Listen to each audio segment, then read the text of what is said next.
And so one thing I've been pointing out for years is that you can have a multipolar world where, Chinese currency is kind of the main currency over in East Asia. The United States' dollar is, the currency in our hemisphere and other parts of the world, and Europe's is kind of, their part of the world and their biggest trade partners in periphery. So you can have kind of three currency blocks of different sizes. You can have an elevation of neutral reserve assets. So he specifically calls out that this plan would be good for gold and cryptocurrencies over time. Funding currencies that are cross-border can shift a little bit. There can be different incentives to maybe have the world shove less of its asset flows into U.S. assets and instead buy things like gold or Bitcoin or potentially some other assets from other countries and kind of diversify this to some extent. Lyn Alden explains that the U.S. faces a long-standing economic imbalance where it consumes more than it produces, relying heavily on foreign capital to fund this gap. This current account deficit has led to foreign investors owning large shares of American assets, concentrating wealth in financial hubs while eroding the industrial base and increasing regional inequality. This imbalance has built up over decades, causing political discontent and making it a complex challenge for any administration to fix quickly. She highlights the Triffin dilemma, which shows the conflict the U.S. faces as the issuer of the global reserve currency. The world needs dollars for trade and finance, forcing the U.S. to run deficits, but these deficits weaken the dollar's value and domestic economy over time. This paradox means fixing the problem requires trade-offs, such as sacrificing some benefits of reserve currency status to rebuild domestic industry and rebalance the economy. Lyn suggests a multi-year, multi-pronged approach to address these issues, including trade policies, currency realignments, and diversifying global reserve assets by increasing gold and cryptocurrencies like Bitcoin. She envisions a future with a multipolar currency system, reducing reliance solely on the dollar while supporting a more balanced and sustainable global economy.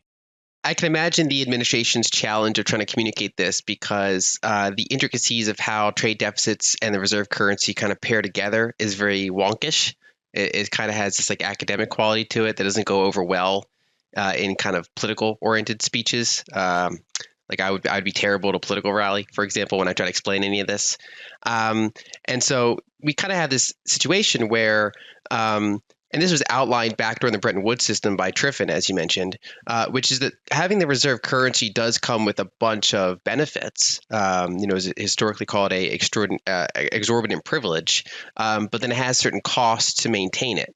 And those costs can vary a bit depending on how the system's structured. So, for example, back in the Bretton Woods era, the cost was that we kept draining our gold reserves. We basically had to kind of keep paying out our gold reserves to maintain that part of the system. And in the current formation, instead, we kind of pay for it with our industrial base. We keep kind of sending out little parts of our industrial base over time to maintain the global reserve currency status. And there's a few reasons for that. One is that because unlike every other fiat currency, the dollar has all these extra demands for it by countries all around the world. All these different purposes, there's this extra demand for dollars, which sounds good on the surface. And as for Americans, for example, we have tons of import power. When we go on vacations to the rest of the world, we have pretty strong purchasing power compared to when they come to the U.S. These things seem good on the surface, but it also means that it's pretty expensive to manufacture lower margin things here at home. And so we have this kind of situation where our imports are very strong. Our exports, especially lower margin stuff, is less competitive, whereas we can still be competitive on really high margin stuff, technology, finance, healthcare, that kind of thing. And then the other aspect is that even if you could somehow solve that, there's a more fundamental problem, which is that the whole world needs dollars for the global reserve currency status to use it for international contract pricing, cross-border financing, one side of every trade pair that they do, all these different purposes as a reserve asset. And when you step back and say, well, how do they get all those dollars? If they're all using dollars, how did all those dollars get out there? And the answer is trade deficits. Basically, that overvalued aspect forces open the U.S. trade deficit. And every year we send out hundreds of billions or sometimes $1 trillion in net outflows. And over years and decades, these have accumulated out there. And so kind of the way it works is that if you want to fix the trade deficit, which I've been writing about since 2019, I think that's a valid mandate to do. Unfortunately, it does come with trade-offs. Some of the benefits that we enjoy at the cost of the trade deficit, if you do want to kind of fix that imbalance, it comes up, with basically giving away at least some of those benefits and prioritizing that industrial base a bit more. And so basically the opposite side of a current account deficit, which is basically the trade deficit plus things like interest and dividends. So we run a structural current account deficit, and the opposite side of that is a capital account surplus. Which is that funds flow in the rest of the world and buy our financial assets. And so it's the trade deficit is often described as us sending out pieces of paper and getting goods and services, which sounds like a really good deal. But then the extra step of that you mentioned is that they take those slips of paper, or really those electronic digits that they have, and then they buy our stocks, they buy our real estate, they buy our private equity, they buy our corporate bonds and government bonds. And so they end up owning a larger and larger share of corporate America as part of their kind of accumulated trade surpluses and reserve assets and international private assets. The consequence of this, if you kind of like view the foreign sector as an intermediary, we're basically constantly kind of taking economic vibrancy out of Michigan and Ohio and rural Pennsylvania where the steel mills were. We're kind of taking it out of our Rust Belt, causing it to become the Rust Belt, and then we're stuffing it back into financial assets in New York and Silicon Valley and certain other places, mainly along the coasts. And this went on for approximately four plus decades, really ever since you can say kind of the early 80s. This really kind of started. And these are cumulative. So 1 year of that is not a giant deal, but when you have 4+ decades of it, that causes major imbalance. And a lot of academics will say, well, there's still room to go. This is not kind of an emergency. But on top of that, there is this political overlay that basically that voters get angrier and angrier when they're on the wrong side of that imbalance.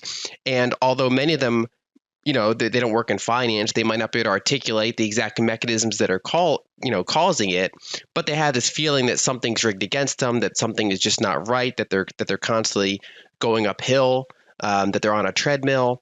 And so we start to see this it manifests in rising voter populism. It manifests in different priorities of when people vote. And so I do think that there's a pretty strong mandate to try to go after the trade deficit. But I think the way I look at it is that because it's decades in the making, the best that any kind of one term can do is try to, start changing the direction of it. But it's inherently kind of a multi-year, potentially multi-decade project to kind of fully reverse these really long-term trends. Lyn Alden explains that the U.S. relies on running trade deficits, which leads to foreign ownership of American assets and weakens its manufacturing sector. This causes economic and political challenges that are hard to fix quickly. She also highlights the Triffin dilemma, where the U.S. must keep running deficits to supply dollars globally, but this harms the dollar's strength over time. Fixing this requires tough choices and a shift toward a more balanced global currency system with alternatives like gold and cryptocurrencies. I think I would separate into three things. One is kind of the mandate, two would be the plan, and three would be the execution. And I think the issue is that they start off good and then they kind of deteriorate as you go through those three steps. I think the mandate is there. So there's some people in politics that would disagree that the mandate's even there. They say we shouldn't be going after the trade deficits or they're not a big deal. I disagree with that. I do think that, and I've been writing about this for years, that the imbalances have become big enough that they're actually starting to really matter. Financially, politically, they're actually a big deal now. And if you don't ever focus on addressing them, given the network effects involved, eventually it forces itself closed anyway, but that's from a position of weakness. So it's better to kind of get ahead of it before it's kind of fully metastasized and there's really no options left. You generally want to try to correct it from a position of strength. So I do think that there is a genuine rising mandate to reverse some of these multi-decade flows that are basically all going in one direction. So I think that part is sound. The second part would be the plan. And if you look at probably the smartest version of the plan, it would be Stephen Miron. That's Trump's chair of the Council of Economic Advisors. He's an economist, and he laid out this paper back in November 2024, so right after Trump was elected. And he outlined it was like, I forget the exact title, but it's like basically how to realign global trade. And it's this paper that kind of articulates the problem. So he talks about Triffin's dilemma. He talks about the overvaluation of the dollar due to its uses as a global reserve currency, how the cost of that is basically undermining our industrial base, making us less competitive in manufacturing. and how some of those imbalances where the downside to that system have surpassed the benefits of the system for America broadly. And so he kind of analyzes different ways that this might be addressed, and then also goes over some of the risks of addressing them. Like it's not treated as like a surefire solution, but like if we were to go about this, what are the ways we could do it? What are our options? And they include things like, starting with some mild tariffs, which kind of is like if you treat it like a carrot and a stick, that's the stick. And then when there's kind of multiple mild tariffs on that are somewhat disruptive, that they could do some sort of currency accord, a series of trade deals that are in the United States' favor, that could then bring down some of those tariffs and start to maybe balance out trade somewhat.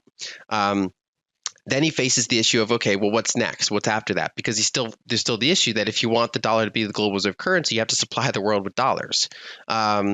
And so he focuses on, well, one, you could give up some of the reserve currency status. So it's not a Boolean thing. It's not like you either have global reserve currency status or don't.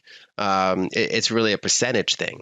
And so one thing I've been pointing out for years is that you can have a multipolar world where Chinese currency is kind of the main currency over in East Asia.